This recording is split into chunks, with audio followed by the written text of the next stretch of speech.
रात का समय, जब पूरी दुनिया सो रही होती है, तब कुछ लोग जागते हैं। नाइट शिफ्ट के श्रमिक जो अपनी मेहनत और लगन से दुनिया को चलाते हैं। लेकिन क्या आपने कभी सोचा है कि रात के सन्नाटे में क्या क्या रहस्यमय चीजें हो सकती हैं?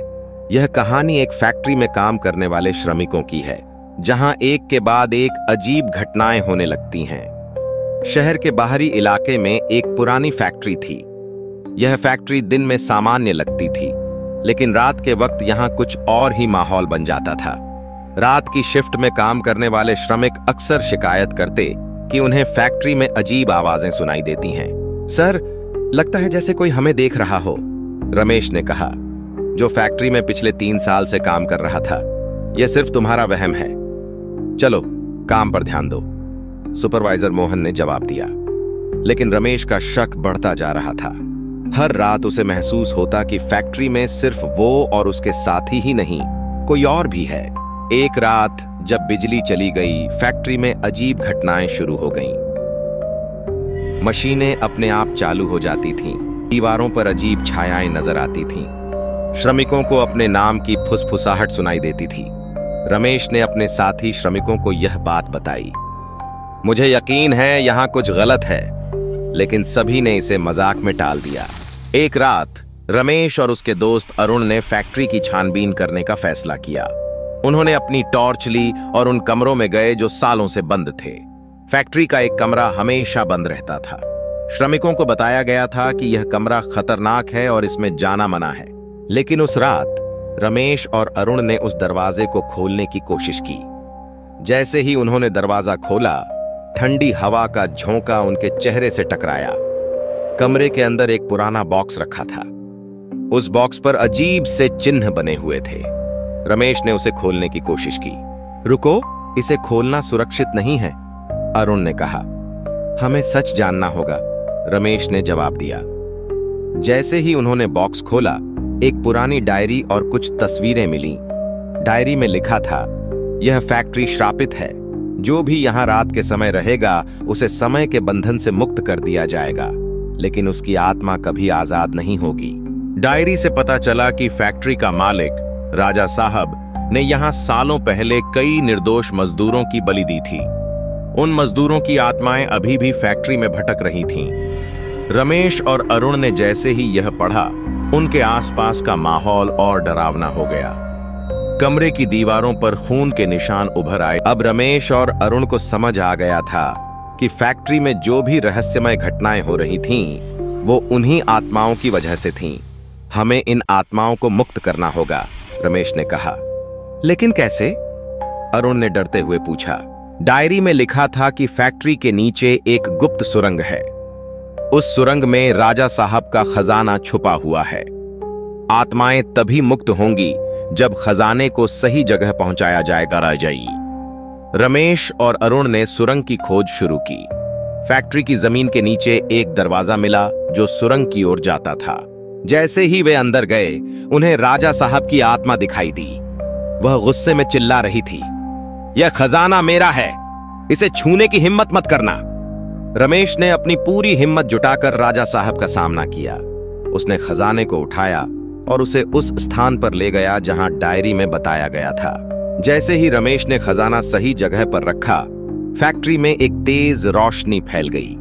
सभी आत्माएं मुक्त हो गईं। रमेश और अरुण को लगा कि सब कुछ ठीक हो गया है, लेकिन अंत में रमेश ने देखा कि उसकी हथेली पर वही श्राप का चिन्ह बना हुआ था जो राजा साहब की आत्मा पर था। क्या यह सब खत्म हुआ? अरुण ने पूछा। शायद नहीं, रमेश ने जवाब दिया। उसकी आंखों में डर और रहस्य की चमक थी। कहानी के अंतिम दृश्य में एक नया श्रमिक फैक्ट्री में आता है और वही बॉक्स खोलता है। कहानी फिर से शुरू होती है, यह संकेत देते हुए कि श्राप अब भी जारी है। यह सिर्फ एक कहानी नहीं, बल्कि एक चेतावनी है। रात की शिफ्ट में जो दिखता है वह हमेशा सच नहीं होता। फैक्ट्री का माहौल शांत हो चुका था। रमेश और अरुण ने यह सोचकर राहत की सांस ली कि उन्होंने आत्माओं को मुक्त कर दिया है। दोनों ने फैक्ट्री छोड़ने का फैसला किया और रात की शिफ्ट से इस्तीफा दे दिया। लेकिन कहानी यहीं खत्म नहीं होती। कुछ महीनों बाद फैक्ट्री में एक नया श्रमिक राजू अपनी पहली नाइट शिफ्ट के लिए आता है। वह युवा था और अपने परिवार का पेट पालने के लिए मेहनत करने को तैयार। रात के वक्त फैक्ट्री में बाकी श्रमिकों के जाने के बाद राजू ने सन्नाटे का एहसास किया। फैक्ट्री में चहल पहल कम थी। राजू ने एक अजीब सा कंपन महसूस किया, जैसे फैक्ट्री की दीवारें किसी पुराने राज को छुपा रही हों।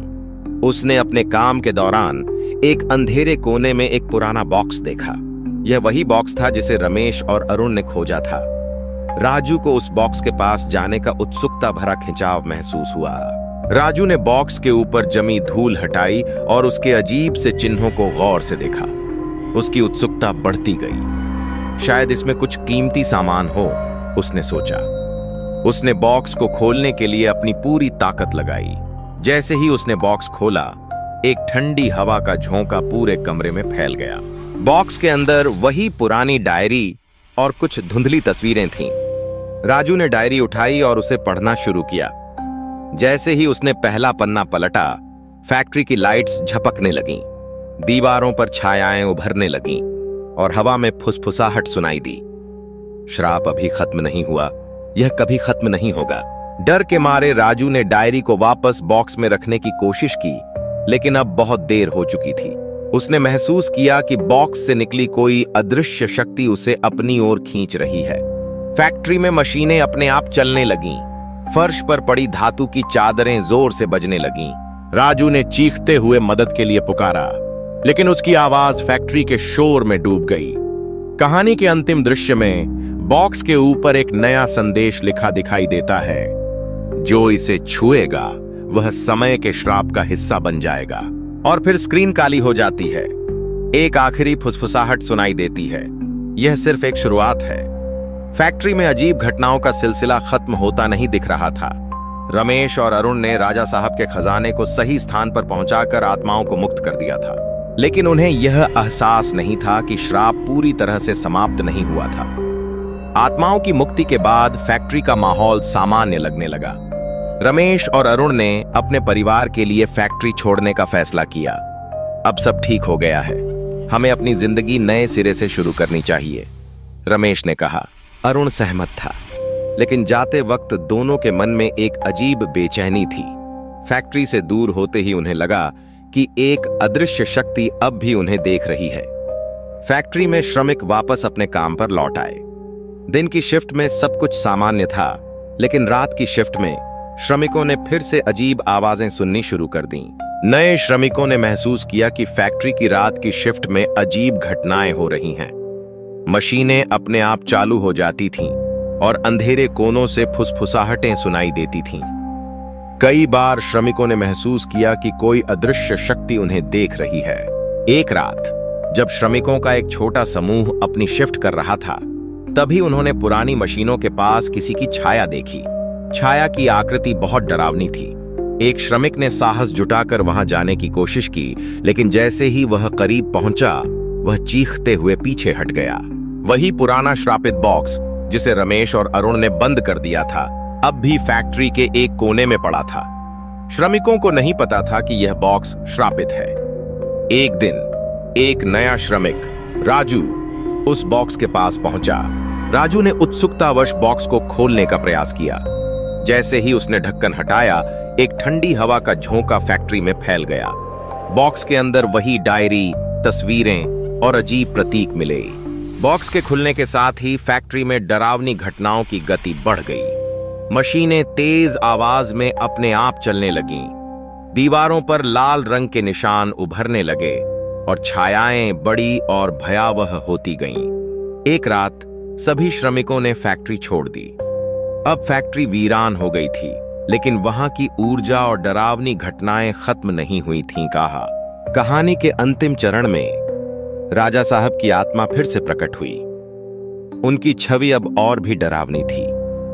यह श्राप किसी एक के जाने से खत्म नहीं होगा। यह चक्र तब तक जारी रहेगा जब तक हर आत्मा मुक्त नहीं होती, उन्होंने कहा। जब फैक्ट्री में इन घटनाओं की खबर रमेश और अरुण तक पहुंची, तो उन्होंने वापस जाने का फैसला किया। हमें इसे हमेशा के लिए खत्म करना होगा, रमेश ने कहा। दोनों ने पुरानी किताब का सहारा लिया जिसमें बॉक्स को नष्ट करने की विधि लिखी थी। रमेश और अरुण ने फैक्ट्री में जाकर बॉक्स को नष्ट करने का प्रयास किया। अनुष्ठान के दौरान राजा साहब की आत्मा और अन्य छायाएं उन्हें रोकने की कोशिश करने लगीं। फैक्ट्री में आग लगने जैसी स्थिति पैदा हो गई यारी। अनुष्ठान पूरा होने के बाद बॉक्स धुएं में बदल गया। राजा साहब की आत्मा ने रमेश और अरुण को धन्यवाद दिया, लेकिन जाते जाते एक चेतावनी दी। इस श्राप से बचने की कोशिश मत करना, एक नई शुरुआत करेगा। फैक्ट्री को हमेशा के लिए बंद कर दिया गया। श्रमिकों ने इसे भूतिया घोषित कर दिया और अब कोई भी वहां काम करने की हिम्मत नहीं करता था। कहानी के अंत में स्क्रीन पर एक नया दृश्य दिखता है। एक छोटे से गांव में एक और फैक्ट्री के भीतर वही पुराना बॉक्स एक कोने में रखा हुआ दिखाई देता है। एक नया श्रमिक उसे खोलने के लिए अपना हाथ बढ़ाता है और तभी स्क्रीन काली हो जाती है। हवा में एक धीमी फुसफुसाहट सुनाई देती है। यह श्राप कभी खत्म नहीं होगा। यह कहानी सिर्फ एक मनोरंजन नहीं, बल्कि एक चेतावनी है। रात के सन्नाटे में जो दिखता है वह हमेशा सच नहीं होता। कुछ रहस्य ऐसे होते हैं जिन्हें जानने की कोशिश आत्मघात हो सकती है। क्या आप उस श्रापित चक्र का अगला हिस्सा बनना चाहेंगे?